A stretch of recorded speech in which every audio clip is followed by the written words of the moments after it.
Եթե մենք ուզում ենք, որ ունենանք ուժեղ երկիր, եթե մենք ուզում ենք ունենալ կրթված քաղաքացի, եթե մենք ուզում ենք ունենալ խելացի, վաղվա ապագան կառուցող քաղաքացի, դա մենք պիտի անենք բնականաբար կրթության միջոցով, իսկ կրթության միջոցով անելու համար մեզ պետք է գիրք։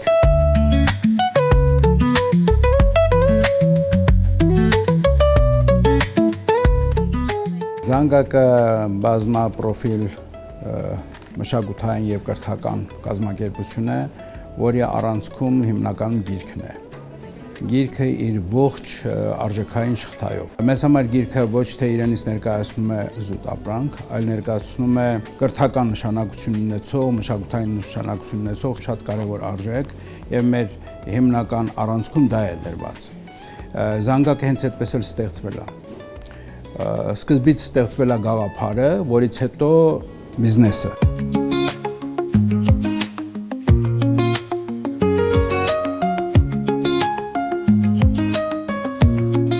Երեսուն տարիների ընթացքում մենք աշխատել ենք, որ չիջեցնենք նիշը, իսկ այդ նշաձողը պահել ու չիջեցնելը դա վստահություն է առաջացրել հասարակության մոտ։ Հիմա մեր ամենամեծ առավելությունը մրցակցային վստահությունն է։ Հասարակությունը վստահում է զանգակին։ Հասարակությունը գիտի, որ իր երեխայի համար, եթե որևէ մի գեղարվեստական գիրք է առնում կամ ոչ գեղարվեստական, գիտի, որ եթե դա զանգակից է, ուրեմն ինքը կարող է վստահորեն գնել այդ գիրքը եւ օգտագործել, որտեղ նրա մեջ շատ արժեքներ կան եւ նա իրականում կնպաստի իր երեխայի դաստիարակությանը։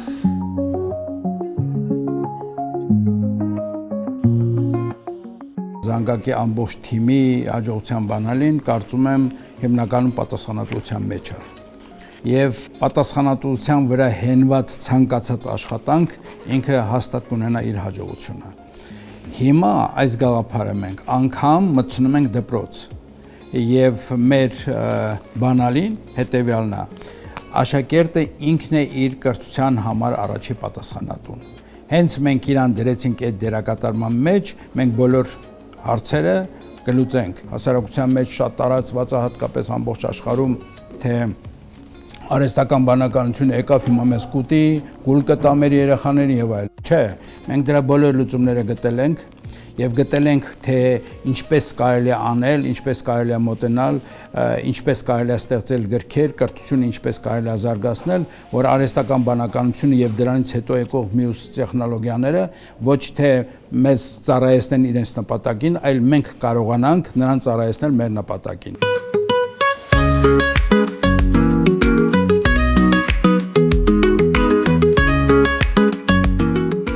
Մեր առաքելությունը հանրային արժեք ստեղծելն է գրքի, մշակույթի, դասագրքերի եւ այլ ձեռնարկների միջոցով։ Այս առումով ես տեսնում եմ հստակ ընդհանրություններ ՊԵԿ-ի ձևակերպված առաքելության հետ։ Եթե պետությունը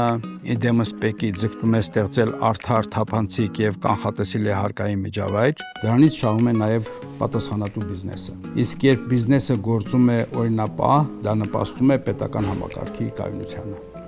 Այսինքն երկուսի հիմքում էլ կան նույն գաղափարը՝ պատասխանատվություն, վստահություն եւ զարգացում։ Պետությունը ստեղծում է արդար կանոններ, բիզնեսը հանրային արժեք։ Այստեղ է համագործակցության բնական հարթակը։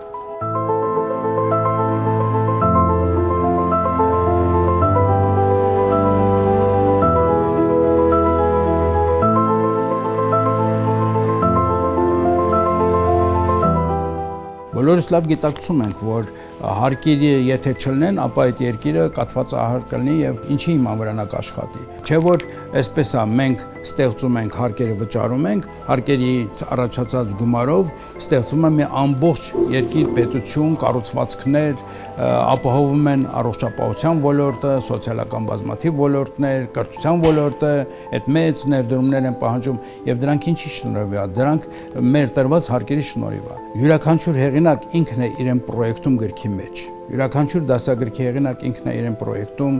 իր գրած դասագրքի մեջ կամ ուսուցիչը ինքն է իրեն պրոյեկտում այդ դասապրոցեսի մեջ։ Այսինքն եթե դու ազնիվ չես, դու մաքուր չես, դու ճիշտ չես խաղում, չես կարող թելադրել ազնիվ խաղի ճանապարհ, մաքուր խաղի